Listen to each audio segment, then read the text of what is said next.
Hello বন্ধুরা, সবাই কেমন আছো? আশা করি ভালো আছো, সুস্থ আছো এবং একটি ভালো সময় কাটাচ্ছো। চলো,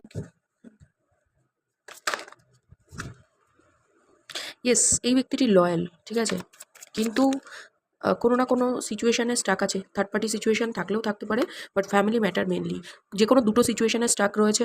এনাকে স্টাক করা হয়েছে এবং সমাজের দোহাই দিয়ে পরিবারের লোকেরা এনাকে আটকে দেয় যেকোনো অ্যাটেম্প্ট নেওয়ার জন্য। তোমার উপরে সরি অ্যাপোলজি করতে চায়, নিউ বিগিনিং করতে চায়, ছোটো ছোটো পদক্ষেপ নিতে চায়, বাট এখানে পদক্ষেপ নিতে দেওয়া হচ্ছে না।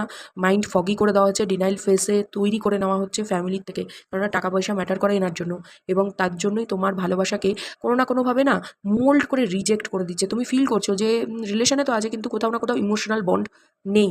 কেননা এখানে সমাজ এবং টাকা পয়সা এবং ইগো ম্যাটার করে এই ব্যক্তির জন্য। সে মেল ফিমেল যে জেন্ডারেরই হোক না কেন, সেটা তোমাদের রিলেশনে এফেক্ট ফেলছে। ব্যক্তিটি লয়াল বাট ফ্যামিলির দ্বারা কন্ট্রোলড। তোমার এই ভিডিওটি ভালো লেগে থাকলে পরে অবশ্যই লাইক প্রেস করে সাবস্ক্রাইব করে রেখে যেতে পারো। Thank you.